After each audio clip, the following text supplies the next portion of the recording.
Shalom, semangat sore.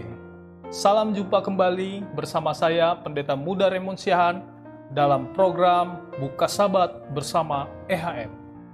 Pada sore hari ini menjelang hari Sabat Tuhan, saya ingin kembali membawakan satu firman yang tertulis dalam Roma pasal yang kelima ayatnya yang ke-8. Akan tetapi Allah menunjukkan kasih-Nya kepada kita oleh karena Kristus telah mati untuk kita ketika kita masih berdosa. Di ayat ini dikatakan Allah menunjukkan kasih-Nya di saat kita masih dalam keadaan berdosa. Di sini ada satu cerita yang disampaikan oleh seorang yang bernama Bob Prior, di mana dia sangat lelah seperti biasanya. Bob merasa tidak mampu dan dia coba untuk pergi ke rumah sakit. Ketika dia sampai di rumah sakit, dia periksa kesehatannya dan dokter melihat ada gangguan yang sangat serius bagi ginjalnya. Karena sudah 37 tahun Bob mengalami penyakit ini dan dia tahu bahwa dia berpotensi mengalami gagal ginjal kronis. Singkatnya, pada saat itu, Bob meminta saran kepada dokter ini. Dan dokter mengatakan, hanya satu cara yang harus engkau lakukan. Engkau harus transplantasi ginjal. Artinya, dia membutuhkan ginjal baru untuk menggantikan ginjalnya yang lama. Karena ginjalnya yang lama sudah tidak memiliki fungsi yang seperti biasanya.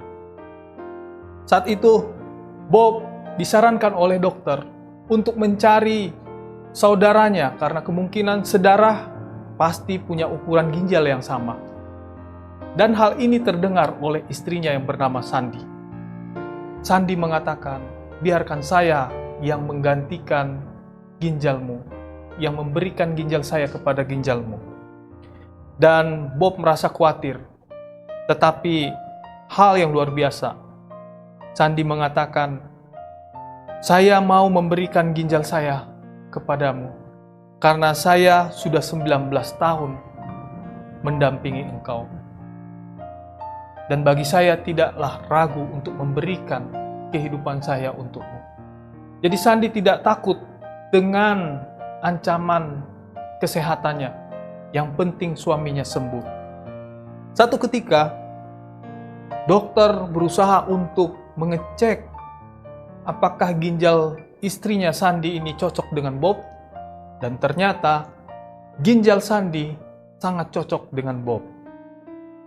Pada saat itu, dokter membuat satu jadwal untuk mengadakan operasi, dan akhirnya operasi pun dimulai. Memang ada satu rasa was-was di dalam hati Sandy, tetapi dia serahkan kepada Tuhan, karena Tuhan telah memberikan yang terbaik dalam kehidupannya, sebagaimana firman Tuhan yang ia ingatkan, bahwa Yesus telah memberi hidupnya baginya. Niscaya tidaklah mustahil bagi dia untuk memberikan hidupnya bagi suaminya yang ia kasihi. Ketika operasi dilaksanakan, singkat cerita, operasi sudah selesai. Namun dalam waktu yang cukup lama, ya sekitar 3 jam, operasi itu memakan waktu yang agak rumit karena membutuhkan keseriusan dari para medis, baik itu perawat dan dokter, dan membutuhkan waktu sekitar 3 bulan untuk menjalani pemulihan, dan mereka tidak boleh melakukan aktivitas-aktivitas berat. Mereka hanya duduk di rumah, mereka hanya melakukan aktivitas ringan, makan, melakukan aktivitas minum, tidur, dan seperti biasanya. Dan karena aktivitas yang sudah dibatasi, anak-anak pun ketiga anak mereka tidak boleh bersama mereka. Anak-anak mereka terpaksa serahkan kepada saudara-saudara mereka untuk dirawat. Dan tentunya ini berpengaruh kepada keuangan atau finansial mereka. Tapi mereka yakin dan percaya, jika mereka serahkan hidup mereka kepada Tuhan, Tuhan akan memberikan jalan. Tuhan akan memberikan kesembuhan, karena kesembuhan itu berasal daripada Tuhan. Dan satu hal yang luar biasa yang mereka dapatkan, akhirnya Tuhan memberikan kepulihan kepada kedua pasangan ini, Bob dan Sandy. Tuhan pulihkan hidup mereka dan mereka pun kembali dalam kebahagiaan yang Tuhan berikan bersama ketiga anak mereka. Menjadi satu pelajaran yang boleh kita renungkan pada sore hari ini menjelang hari Sabat Tuhan. Kasih Tuhan itu sangat luas, komitmen Tuhan itu sangat dalam, dan kesetiaan Tuhan itu kekal. Bagaimanakah kita bisa benar-benar yakin bahwa Tuhan lebih dahulu memberikan hatinya untuk kita? Marilah kita puji Tuhan atas segala apa yang Tuhan berikan bagi kehidupan kita. Kita bersyukur sebagaimana Sandy memberikan ginjalnya kepada Bob secara cuma-cuma. Demikian Tuhan Yesus telah memberikan hidupnya bagi kita secara cuma-cuma di saat kita berdosa.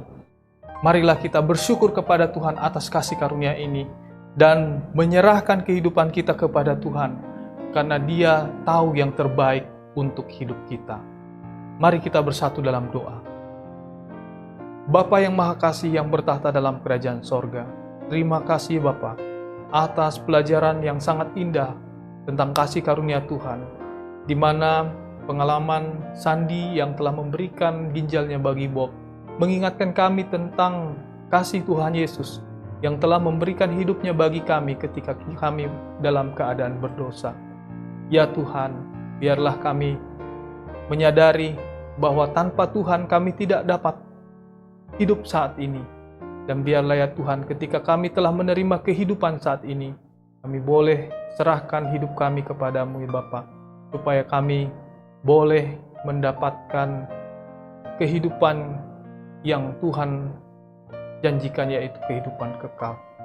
Bapa, layakkanlah kami di hadapan-Mu Tuhan, dan kami serahkan sepanjang kehidupan kami ke dalam tangan Tuhan. Biarlah berkat firman Tuhan ini boleh menjadi bahagian dari saudara-saudara kami yang telah mendengarkan pekabaran pada sore hari ini. Terima kasih ya Tuhan, kami serahkan di dalam nama Tuhan Yesus Kristus sebagai Tuhan dan Selamat kami. Amin. Besok jangan lupa kita bergereja di gereja kita masing-masing. Bagi sahabat-sahabat EHM yang rindu untuk bergabung bersama kami untuk berbakti di hari Sabat, kami mengundang untuk bergabung di Jalan Pemuda nomor 47C Depok. Demikianlah firman Tuhan yang boleh kami sampaikan pada sore hari ini menjelang hari Sabat Tuhan. Kiranya Tuhan Yesus memberkati kita semua.